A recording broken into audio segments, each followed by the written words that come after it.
আসসালামু আলাইকুম এভরিওয়ান। এ কেমন ভালোবাসা গল্পের দ্বিতীয় পার্ট। তো চলো বেশি কথা না কইয়া গল্প শুরু করা যাক। তানু বলল, আমি তো আকাশকে ভালোবাসি। ইরা বলল, কি তুই ওই ছেলেকে ভালোবাসিস? আর ও কি তোকে ভালোবাসে? তানু বলল, ওকে তো মনের কথা বলাটার সময় পাইনি এখনো। ইরা বলল, ওর মধ্যে কি এমন দেখলি যে তোর ওকে ভালো লেগে গেল? তানু বলল, তুই কোনো কিছু জানিস না, ছেলেটা অনেক মেধাবী, তার উপর কোনো মেয়ে ফ্রেন্ডও নাই। ইরা বলল, সবাই কি ওর থেকে দূরে সরে থাকে? তানু বলল, সবাই তো ওর সাথে বন্ধুত্ব করতে চায়, কিন্তু ওই কারোর সাথে বন্ধুত্ব করতে চায় না। ইরা বলল, তা তো বুঝতে পেরেছি আমি ওই দিনেই। তানু বলল, কোন দিনে? ইরা বলল, কিছু না, কিন্তু ও তো চলে গেল। তানু বলল, তোমার সাথে কথা বলতে বলতে ও চলে গেল। ইরা বলল, সমস্যা নেই, কালকে বলে দিও। তানু বলল, সেটাই ভালো হবে, তাহলে আমি এখন আসি। তানু চলে যাওয়ার পর ইরা তো আকাশকে নিয়ে ভাবতে থাকে, কেননা আকাশকে প্রথম দেখাতেই ইরা অনেক কিছু বুঝতে পেরেছিল, কিন্তু আজকে ওর সম্পর্কে আরও অনেক কিছু জেনে নিয়েছে। কিন্তু আকাশ কোন ইয়ারে আর কোন ডিপার্টমেন্টে পড়ে তা এরার এখনও জানা হলো না। এইদিকে আকাশ বাড়িতে ফিরে ফ্রেশ হয়ে খাবার খেতে বসলো। আকাশের মা বলল, তোকে না বলেছি রোজগার না করলে খাবার বন্ধ? আকাশ বলল, মা আমি কয়েকটা টিউশনি পেয়েছি, কাল থেকে শুরু করব। সেজন্য টিউশনি বেতন পাওয়া পর্যন্ত আমাকে খেতে হবে। মাসের শেষে বেতন পেলেই আমি দিয়ে দিব টাকা। মা বলল, ঠিক আছে, কথাটা যেন মাথায় থাকে। সেই জন্য 1 মাস আর কিছুই বলবো না, কিন্তু 1 মাস পর বুঝতে পারবি আমি কেমন মা। আকাশের আব্বু ওনার স্ত্রীর কথা শুনে না চাইলেও কেঁদে দেয়, কেননা উনি নিজের ছেলেকে কখনো কাজ করতে দেননি, কিন্তু এখন থেকে ওনার ছেলেকে কাজ করতে হবে তা জেনেই ওনার কান্না পাচ্ছে। এইদিকে আকাশ টিউশনি করাতে থাকে। এইভাবে দেখতে দেখতে 3 দিন কেটে যায়। তাই আবারও মাঠে যায় খেলার জন্য। সেদিনের মতো আজকেও বলটা ইরার রুমে ঢুকে যায়। আবির বলল, এটা কি করলি তুই? আকাশ বলল, আমি আবার কি করলাম? আবির বলল, এত জোরে মারলি যে, বাসের ভিতরে বলটা ঢুকে গেল, এখন যা বলটা নিয়ে আয়। আকাশ বলল, না বন্ধু, আমি যাব না। আবির বলল, যাবি না মানে? বল না আনলে ওরা খেলবে কি করে? তাছাড়া ওদেরকে তো ব্যাটিং করার সুযোগও করে দিতে হবে। আকাশ কোনো উপায় না পেয়ে আসতে থাকে। এইদিকে ইরা আকাশকে আসতে দেখে গেট আর দরজা খোলাই রাখে। আর ইরা আজকে শাড়ি পরে আছে, কেননা আকাশকে খেলতে দেখে ইরা শাড়িটা পরে নাই, শুধু আকাশ কখন আসবে তা দেখার অপেক্ষায়। একটু পরে গেটের সামনে এসে দেখে গেটটা খোলা ছিল, তাই ওখান দিয়ে বাসার ভিতরে প্রবেশ করে আকাশ। প্রবেশ করে আর নিজের মনে ভয় নিতে থাকে। এইদিকে ইরা সুযোগ বুঝে বিছানায় বলটা রেখে দিয়ে দরজা খোলা রেখে দরজার পিছনে লুকিয়ে পড়ে। এইদিকে আকাশ দরজার দিকে তাকাতেই দেখে দরজা খোলা আর বলটা বিছানার উপরে। আকাশ বলল, এই সুযোগ কেউ নেই বাসার মধ্যে, এই সুযোগে আমি গিয়ে বিছানা থেকে বলটা নিয়ে আসি। তাই পা বাড়ালো বলের দিকে। বিছানা থেকে বলটা ঠিকই নিল, কিন্তু যেই দরজার দিকে তাকালো দেখলো ইরা দাঁড়িয়ে আছে চাবি হাতে, আর দরজা আটকে নিল চাবি দিয়ে। তারপর চাবিটা বুকের মধ্যে রেখে দেয়। আকাশ তুতলিয়ে বলল, কি ব্যাপার, আপনি দরজা কেন আটকালেন? ইরা বলল, দরজা না আটকালে যদি কেউ দেখে ফেলে? আকাশ তুতলিয়ে বলল, কে কি দেখবে? ইরা বলল, আমি আর তুমি এই রুমের মধ্যে যা যা করবো তা অন্য কেউ দেখে ফেললে তো সমস্যা, সেই জন্য দরজা আটকে নিলাম। তাছাড়া আমাকে দেখতে কেমন দেখাচ্ছে তা তো বললে না তুমি। আকাশ বলল, খুব ভালো দেখাচ্ছে। ইরা বলল, শুধুই ভালো? আকাশ বলল, শুধু ভালো কেন হতে যাবে, অনেক সুন্দর দেখাচ্ছে। প্লিজ এবার আমাকে যেতে দিন, আমি কথা দিচ্ছি আর কখনো এখানে ক্রিকেট খেলতে আসবো না। ইরা বলল, তুই যদি ক্রিকেট খেলতে না আসিস তাহলে তোকে আমি দেখবো কি করে? আকাশ অবাক হয়ে বলল, মানে আমাকে দেখার কি আছে? ইরা বলল, অনেক কিছু আছে। আজকে আমি তোমার জন্য সেজেছি, তাই এই রুম থেকে বের হতে গেলে আমার কিছু শর্ত মানতে হবে। আকাশ বলল, কি কি শর্ত? ইরা বলল, প্রথমত আমাকে কপালে চুমু দিতে হবে, দ্বিতীয়ত আমাকে জড়িয়ে ধরতে হবে, আর তৃতীয়ত আমাকে কোলে নিতে হবে। আকাশ বলল, কি, আমি পারবো না এইসব করতে। ইরা বলল, না পারলে আমি চিৎকার করে বলবো তুমি আমার রুমে একা পেয়ে আমার। আকাশ বলল, আপনার কথা কেউ বিশ্বাস করবে না, আমি সবাইকে বলবো আমি বল আনার জন্য এসেছি। ইরা বলল, ভালো করে ভেবে দেখো, তুমি একা আমার রুমে এসেছো, তাছাড়া তুমি যে বলের জন্য এসেছো এটা হয়তো বিশ্বাস করবে, কিন্তু আমরা দুইজন বন্ধ রুমে, একটা ছেলে আর একটা মেয়ে, ভেবে দেখেছো লোকে কি ভাবতে পারে? এবার ইরার কথাগুলো আকাশকে ভাবাতে থাকে। এইদিকে কোনো উপায় না পেয়ে আকাশ ইরার কপালে চুমু দেয়। এতে ইরা অনেকটা শিহরিত হয়ে আকাশকে জড়িয়ে ধরে। এভাবে কিছুক্ষণ ওরা জড়িয়ে ধরে থাকে একজন আরেকজনকে। এতে মনে হচ্ছে ওদের মধ্যে এক আলাদা রকমের ফিলিংস কাজ করতে থাকে। এরপর আকাশ না চাইতেও ইরাকে কোলে নিয়ে সরাসরি কিস করে দেয়, যা ইরা ভাবতেও পারেনি। আকাশ যে এমন কিছু করে বসবে। কিস করা শেষ হলে ইরাকে নামিয়ে দেয় আকাশ। আকাশ বলল, প্লিজ আমাকে ক্ষমা করে দিয়েন, আমি চাইনি এরকম কিছু করতে, কিন্তু জানি না কি থেকে কি হয়ে গেল, প্লিজ আমাকে এবার যেতে দিন, নয়তো খারাপ কিছু হয়ে যেতে পারে দুজনের মধ্যে। ইরা বলল, ঠিক আছে, তবে একটা কথা, কোনো মেয়ের সাথে ভুলেও মিশবে না। আকাশ বলল, আমি তো মেয়েদের থেকে এমনিতেই দূরে থাকি। ইরা বলল, তা তো দেখলামই, এখন যাও। তবে আজকে অনেক কিছুই তুমি আমাকে দিলে, যা আমার সারা জীবন মনে থাকবে। দরজা খুলে দিলে আকাশ ওখান থেকে বেরিয়ে বন্ধুদের বল দিয়ে দিল। কিছুক্ষণ পর চলে আসে আকাশ বাড়িতে। বাড়িতে এসেই ঘুমিয়ে পড়ে। রাতের বেলায় ওরা দুইজন দুজনের কথা ভাবতে থাকে। ইরা তো ঘুমই হচ্ছে না, কেননা ইরা না চাইতেও অনেক কিছু হয়ে গিয়েছে, যা ইরা ভাবতেও পারেনি। এইদিকে আকাশ তো ভাবতে থাকে, আচ্ছা মেয়েটা কে, আর আমার কাছেই বা কি চাই? আমি ওই মেয়েটার কাছে গেলে আমার সাথে কেন এরকম করে? আচ্ছা মেয়েটা কি আমাকে ভালোবাসে? আমার কেন মনে হচ্ছে মেয়েটা আমাকে ভালোবাসে? কিন্তু আমার তো কোনো পরিচয় মেয়েটা জানে না, তাহলে আমাকে ভালোবাসবে কেন? কিন্তু আমাকে যদি পছন্দই না করে, তাহলে আমাকে কেন এত কাছে টানে মেয়েটা? উফ, মাথায় কিছুই ঢুকছে না। মেয়েটা আমার কাছে কি চাই তা আমাকে জানতেই হবে। কথাগুলো নিজের মনে মনে ভাবতে থাকে আকাশ। এইদিকে তখনই ওর মা চলে আসে। আকাশের মা বলল, ওই এত রাত পর্যন্ত জেগে আছিস কেন? আকাশ বলল, এমনিতেই জেগে আছি। মা বলল, কাল সকালে বাজারে এসে এইগুলো নিয়ে নিবি। আকাশের হাতে একটা কাগজ আর কিছু টাকা ধরিয়ে দিল। আকাশ বলল, কিন্তু আমার তো 9:30টায় কলেজ আছে, আর আমাকে তো 9টার আগেই বেরিয়ে যেতে হবে। আমি এত তাড়াতাড়ি বাজারে গিয়ে আসবো কি করে? মা বলল, আসছে আমার নবাবজাদা, কি করে আনবি তা আমি জানি না, তবে সকালে আমি বাজারে যেন দেখতে পাই। তাছাড়া কাল যদি বাজার লেট করে আসে, তাহলে মনে রাখবি তোর খাবার বন্ধ। আকাশ বলল, ঠিক আছে, আমি কাল সকাল সকাল বাজার নিয়ে আসবো। মা বলল, মনে থাকে জানো। সকালে বাজার নিয়ে এসে ওর মায়ের হাতে দিয়ে ফ্রেশে বেরিয়ে পড়ে। কিছুক্ষণ পর কলেজে যাওয়ার পর বন্ধুরা তো জিজ্ঞেস করেই চলেছে, কেন এত লেট হলো আসতে। ওদের সবটা বলতে থাকে। সবটা শোনার পর আবির বলল, এরকম হলে তুই থাকবি কি করে ওই বাসায়? আকাশ বলল, আর তো একটা বছর, এরপর আমি আইপিএস এর তৈরি করব নিজেকে। আবির বলল, সেটাই ভালো হবে, তাহলে চল ক্লাসে যাই। কিন্তু আইপিএস পড়ার জন্য এত টাকা কোথায় পাবি? আকাশ বলল, দেখবি কোনো না কোনো ব্যবস্থা হয়ে যাবে। আবির বলল, আচ্ছা দেখা যাবে। ওরা ক্লাসে যায়। ওখানে ওরা নিজেদের মধ্যে কথাবার্তা বলতে থাকে। কথা শেষ হলে মাঠের একটা কোণায় এসে বসে পড়ে। আকাশের পিছনে আবার ইরা এসে বসে। আপনারা তো সবটাই জানেন, কিন্তু আকাশ কিছুই জানে না, কেননা মেয়েরা বোরকা পরলে ওদের ঠিকভাবে চেনা যায় না। এজন্য ওদের অনেকগুলো সুবিধা হয় নিজেকে লুকিয়ে রাখার জন্য। এইদিকে ওরা তো কথা বলতে থাকে। আকাশ ওর মতো করে কথা বলতে থাকে এবং ওর বর্তমান পরিস্থিতি নিয়ে আলোচনা করতে থাকে, যা এরা শুনতে পায় আর মনেও কিছুটা দুঃখ পায়। তাছাড়া দুঃখ পাবে না কেন, আপনারাই বলুন। যাকে এরা এতটা ভালোবাসে আর সেই মানুষটাই এতটা কষ্টের দিন কাটাচ্ছে, তা জানার পর ভালোবাসার মানুষটা কষ্ট পাবে, এটাই তো স্বাভাবিক।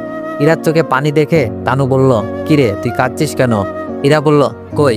তানু বলল, তাহলে তোর চোখে পানি কেন? ইরা বলল, এমনিতেই মনে হয় কিছু পড়েছে। তানু বলল, তাহলে এখান থেকে চল, উঠে গিয়ে অন্য কোথাও বসি। ইরা বলল, না থাক, এখানেই ঠিক আছি। তানু বলল, কিন্তু চোখে তো একটু পানি দিবি। ইরা বলল, দরকার নেই। আপনারা তো বুঝতেই পারছেন ইরা কেন এখান থেকে যেতে চাইছে না, কেননা এখান থেকে চলে যাওয়া মাত্রই তো আকাশের সম্পর্কে আর কোনো কিছুই জানা হবে না, সেই জন্য উঠছে না। অনেকক্ষণ পর আকাশ ওর বন্ধুদের সাথে ক্যান্টিনে যায়। ওখানে ইরা ওর বান্ধবীদের নিয়ে যায়। এইদিকে ইরা আকাশের সামনের টেবিলে এসে বসে, তাও কিছুটা দূরেই। এইদিকে তানু ব্যাপারটার কেমন যেন সন্দেহ লেগেছে, তাই সত্যিটা জানার জন্য জিজ্ঞেস করে, ইরা একটা কথা বলতো। ইরা বলল, কি কথা? তানু বলল, ওই ছেলেটাকে তোর কেমন লাগে? ইরা বলল, কোন ছেলেটা? তানু বলল, আরে ওই যে আমার পাশে যে ছেলেটা আছে। ইরা বলল, তোর পাশে তো 3টা ছেলে আছে, ওখান থেকে তুই কার কথা বলছিস বলতো? তানু বলল, আরে নীল শার্ট পরা ছেলেটা। ইরা মনে মনে ভাবছে, নীল শার্ট তো আকাশ পরে আছে। তানু কিছু বুঝে যায়নি তো? উফ, যদি কিছু বুঝে যায় তাহলে তো কেলেঙ্কারি হয়ে যাবে, ওকে কোনো কিছুই বুঝতে দেওয়া যাবে না। তানু বলল, কিরে কোথায় হারিয়ে গেলি, কোনো কিছুই তো বললি না আর। ইরা বলল, আমি তো এখন ওই ছেলেটাকে ঠিকভাবে দেখতেই পেলাম না, আর কোথায় না দেখে কি করে বলবো তুই বল। তানু বলল, একটা কাজ কর, আমরা আরেকটু ওইদিকে এসে বসি, তাহলে ওই ছেলেটাকে দেখতে পারবো। ইরা বলল, আচ্ছা চল তাহলে। ওরা একটু সাইডে এসে বসে।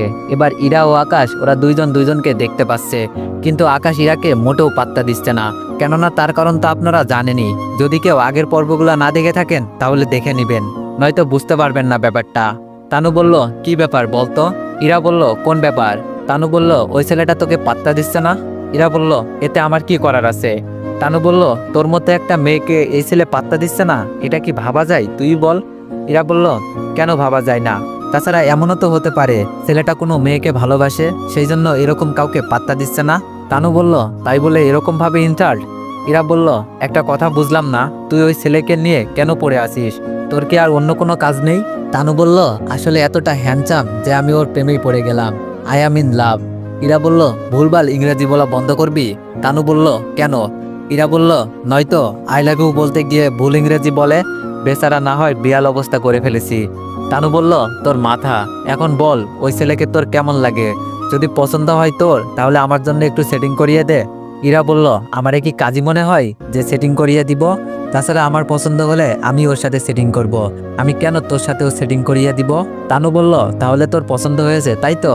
ইরা বলল, এরকম ছেলেকে কার না পছন্দ হবে? তানু বলল, তাহলে তলে তলে এত কিছু? ইরা বলল, তলে তলে এত কিছু কোথায় তুই দেখলি? তানু বলল, আরে ওটা তো কথার কথা। এখন বল ছেলেটা তুই কবে থেকে চিনিস? ইরা বলল, কোন ছেলের কথা বলছিস? তানু বলল, এতক্ষণ ধরে যেই ছেলেকে তুই ফলো করেই যাচ্ছিস আমি সেই ছেলের কথাই বলছি। ইরা বলল, আরে না, এখন চল তো বাসায় যাই আমরা। ওরা তো বাসায় চলে যায়, এইদিকে আকাশও বাসায় যায়। বাসায় যাওয়ার পরই আকাশের মা বলল, 1 মাস তো হয়ে এলো, এখনো তো তোর টাকা দেওয়ার নাম গন্ধই নেই। আকাশ বলল, মা 1 মাস বললেই তো কেউ টাকা দেয় না। সরকারি রুলস অনুযায়ী ওদের তো 8-10 তারিখের ভিতরে টাকা জমা দেওয়ার কথা। সেই হিসাবে আর 3 দিন অপেক্ষা করো। মা বলল, ঠিক আছে 3 দিন সহ্য করব। এরপর থেকে খাবার বন্ধ থাকবে যতদিন পর্যন্ত না তুই টাকা দিবি। আকাশ বলল, ঠিক আছে। কিছুক্ষণ পর আকাশের নাম্বারে একটা অচেনা নাম্বার থেকে কল আসে। কল রিসিভ করেই সালাম দেয়। ওপর পাশ থেকে একটা মেয়ে সালামের উত্তর দেয়। মেয়ের কণ্ঠটা চিনতে না পারায় আকাশ প্রশ্ন করে, কে আপনি? মেয়েটি বলল, কি আর হব, তোমার কাছেরই একজন। আকাশ বলল, আমার তো কাছের তো কোনো মেয়েই নাই। মেয়েটি বলল, না থাকলে তো আরো ভালো, দুইজনে একসাথে থাকলে প্রেম করব। আকাশ বলল, আমি তা পারবো না। মেয়েটি বলল, কেন পারবেন না? আকাশ বলল, আমি আপনাকে ঠিকভাবে চিনিও না, তাছাড়া আপনি নিজেই মনে হয় আমাকে চিনেন না। মেয়েটি বলল, তাহলে চেনার পরেই কি প্রেম করবেন? ঠিক আছে, আমি তাহলে আমার পরিচয় দিচ্ছি। আকাশ বলল, লাগবে না আপনার পরিচয়, শুধু এটুকু বলবো আমাকে আর কল করবেন না। মেয়েটি বলল, দেখো যদি তুমি আমার সাথে কথা না বলো তাহলে আমি কিছু একটা করে বসবো, তার জন্য আপনি দায়ী থাকবেন। আকাশ বলল, আমি কেন দায়ী থাকবো বুঝলাম না। মেয়েটি বলল, কারণ লাস্ট আমি আপনার সাথে কথা বলেছি, আর কিছু করার পর আপনার নাম আর মোবাইল নাম্বারটা লিখে দিয়ে যাব। আকাশ বলল, এরকমটা কেন করবেন? এতে কি লাভ হবে আপনার?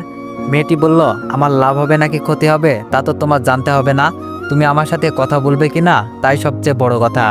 আকাশ বলল, দেখুন এইভাবে ব্ল্যাকমেল করে কিন্তু কোনো কিছুই পাবেন না আমার কাছ থেকে। মেয়েটি বলল, ওই সিনেমার ডায়লগ বন্ধ কর, তোর থেকে আমার কিছু চাওয়ারও নেই তেমন, শুধু একটা কিছুই চাইবো, তা দিলেই হবে। আকাশ বলল, কি সেটা? মেয়েটি বলল, তোমার মন। আকাশ বলল, মন মানে? মেয়েটি বলল, এই ছেলে দেখে কিছুই বোঝে না, আরে আমাকে ভালোবাসতে হবে মন প্রাণ দিয়ে, এবার কি বুঝছো? আকাশ বলল, বুঝলাম, কিন্তু আমি তো অন্য কাউকে পছন্দ করি। মেয়েটি বলল, কে সে, নাম কি তার? আকাশ বলল, একসাথে এতগুলো প্রশ্ন করলে কোনটা রেখে কোন প্রশ্নের উত্তর দিব বলেন তো? মেয়েটি বলল, আচ্ছা ঠিক আছে, একটা একটা করে প্রশ্নের উত্তর দাও তাইলেই তো হয়। আকাশ বলল, আমি একটা মেয়েকে পছন্দ করি, আমি যখন ক্রিকেট খেলতে যাই তখন এরপর সবটা বলতে থাকে, সবটা বলতে কোলে নেওয়া কিস এইগুলো কোনো কিছুই বলেনি, শুধু নিজের মতো করে বলে দিয়েছে। সবটা শোনার পর মেয়েটি বলল, আচ্ছা মেয়েটা তো তোমাকে নাও ভালোবাসতে পারে, তাছাড়া এতদিন হলো এখন পর্যন্ত মেয়েটার থেকে ওর নাম্বারটা পর্যন্ত তুমি নিতে পারোনি, তাহলে তোমার দ্বারা কি হবে তা তো বুঝতেই পারছি আমি। আকাশ বলল, দেখুন আপনার সাথে কথা বলে আমার কোনো লাভ নেই, তাই কল কেটে দিয়ে ঘুমান। কল কেটে দেওয়ার পর ইরার মনে অনেক খুশি লাগতেছে, কেননা আপনারা তো কারণটা বুঝতেই পারছেন কেন এত খুশি হয়েছে। তাছাড়া খুশি তো হওয়ারই কথা, এতদিন আকাশের মুখ থেকে কথাটা শুনতে চেয়েছিল কিন্তু আকাশ তো বলেনি, তাই আজকে অচেনা হয়ে তাও জেনে নিল। পরের দিন যখন কলেজে আসে তখন তানু আর ইরা এসে আকাশের সামনে দাঁড়ায়। ইরা বলল, ওই এইদিকে আয়। আকাশ বলল, জি আমাকে বলছেন? ইরা বলল, তোকেই ডাকছি, কোথায় যাচ্ছিস? আকাশ বলল, ক্লাসেই যাচ্ছি, কিন্তু আপনারা কারা, এইসব প্রশ্ন আমাকেই বা কেন করছেন? ইরা বলল, কেন প্রশ্ন করছি বলে কি খারাপ লাগছে? আকাশ বলল, তা না, আমি ফাইনাল ইয়ারে আর তোমরা 2য় বর্ষে, তাই কোন সাহসে আমাকে এই কথা বললে তাই ভাবতেছিলাম আর কি। ইরা বলল, সাহস আছে বলেই তো বললাম, তাছাড়া তোমাকে আমার ভালো লাগে। আকাশ বলল, তোমারও কি সেম ভাবে ভালোবাসা? ইরা বলল, মানে? আকাশ বলল, আরে রাতের বেলায় একটা মেয়ে আমার সাথে কথা বলার জন্য কত রকমের হুমকি আর কত কিছু যে বলল, অল্পের জন্য বেঁচে গেলাম, কিন্তু সেই বিবাদ ঘুরে ফিরে তো আবারও আমার সামনে এসে পড়ল। ইরা বলল, দেখো তোমাকে কে কি বলেছে তা আমি মোটেও জানতে রাজি না, আমার তোমাকে ভালো লাগে, এটাই আমার কাছে তোমার অনেক কিছু। আকাশ বলল, কি দিন আসলো, জুনিয়ররা এসে আমাকে হুমকি দিচ্ছে। ইরা বলল, দিচ্ছি, কথাটা মাথায় রাখিস। ইরাও চলে যায়। এইদিকে আকাশ কি করবে বুঝতে পারছে না। একদিকে ক্রিকেট খেলার মেয়েটি, অন্যদিকে এই মেয়েটি, আবার অন্যদিকে মোবাইলের মেয়েটি। বুঝতে পারছে না কি থেকে কি করবে। অন্যদিকে আকাশ 3 দিন পর আবার খেলতে যায়। এইদিকে ইরা আকাশের পথ চেয়ে বসে আছে, কিন্তু একটু আফসোস হয়নি, কারণ কোনো না কোনোভাবে আকাশের সাথে তো ইরা দেখা হয়ই, সেই জন্য তেমন একটা আপসেট না। কিন্তু খেলতে না আসার জন্য একটু আফসোস হচ্ছে। কিছুক্ষণ পর আবির ব্যাটিং করে বল ছক্কা মারলে ওই বাড়িতে এসে পড়ে। আবির বলল, ওই বাড়ির দিকেই বলটা যেতে হলো, এখন না জানি কি হবে। এই আকাশ, বলটা নিয়ে আয় তো। আকাশ বলল, আমি কেন যাব, তুই মেরেছিস, তুই নিয়ে আয়। আবির বলল, দোস্ত, তুই ছাড়া আজ পর্যন্ত কেউ বল আনতে পারিনি, তাই দোস্ত তুই যা, খেলা তো শেষ, তুই বল নিয়ে বাসায় চলে যাবি। আমরা গেলাম। আকাশ ওদের কথা শুনে বেরিয়ে পড়ে বাসার দিকে, কিন্তু আজকে বাসায় গিয়ে কাউকে না পাওয়ায় আকাশের মনটা খারাপ হয়ে যায়। এইদিকে ইরা লুকিয়ে লুকিয়ে আকাশকে দেখছে। এর কারণটা আপনারা একটু পরেই জানতে পারবেন। আকাশ যখনই মন খারাপ করে বেরিয়ে যেতে চাইবে, তখনই ইরা পেছন থেকে এসে চোখে হাত দেয়। আকাশ বলল, কি আমার চোখে হাত দিয়েছে? এই কথাটা বলতে থাকে, কিন্তু কেউ কোনো শব্দ না করায় আকাশ চোখে হাত দিয়ে অনুভব করতে থাকে কে হতে পারে, কিন্তু হাত দিতে বুঝে ফেলে এটা ইরাই ছিল। আকাশ বলল, ও আপনি তাহলে? ইরা বলল, ধ্যাত, কি করে বুঝে গেলে এটা আমি ছিলাম? আকাশ বলল, আমি কারো স্পর্শ সহজে ভুলি না। ইরা বলল, ও তাই নাকি? কিন্তু আমি তো তোমাকে এখনো ওইরকম ভাবে কখনো স্পর্শ করিনি, তাহলে বুঝলে কি করে? আকাশ বলল, এত কিছু হয়ে যাওয়ার পরেও বলতেছো আমি বুঝলাম কি করে? ইরা এবার কিছুটা লজ্জা পেয়ে জড়িয়ে ধরে। আকাশ বলল, আচ্ছা একটা কথা বলবো? ইরা বলল, কি কথা? আকাশ বলল, তুমি কি আমাকে পছন্দ করো? ইরা বলল, হঠাৎ এই প্রশ্ন? আকাশ বলল, এমনিতেই বললাম। ইরা বলল, আমি তোমাকে পছন্দ করি কিনা তার উত্তর 2 বছর পর দিব। আকাশ বলল, এত লেট কেন? ইরা বলল, আমি দেখতে চাই তুমি যদি আমাকে ভালোবাসো তাহলে আমার জন্য কি কি করতে পারো। আকাশ বলল, মানে ঠিক বুঝলাম না। ইরা বলল, এই ধরো কোনো মেয়ের সাথে মিশতে পারবে না, কারোর সাথে কথা বলা তো দূরের কথা, ওদের পাশ দিয়েও হেঁটে যেতে পারবে না। আকাশ বলল, কিন্তু তুমি যদি পরে আমাকে ধোকা দাও? ইরা বলল, তাহলে একটা কাজ করো, আমি আমার নিজের কিছু ভিডিও তোমাকে পাঠিয়ে দিব, তারপর আমি যদি তোমাকে ধোকা দিই তাহলে ওইগুলো মানুষদের দেখিয়ে দিও। কথাটা শুনে এতটা রাগ হয় যে একটা থাপ্পড় দিই ইরাকে। থাপ্পড়টা কি জন্য দিয়েছি তা ইরা এখনো বুঝতে পারছে না। ইরা বলল, কি হলো, মারলেন কেন? এটা যদি পছন্দ না হয় তাহলে? তো এভরিওয়ান, নেক্সট পার্টের জন্য অপেক্ষা করো। ধন্যবাদ।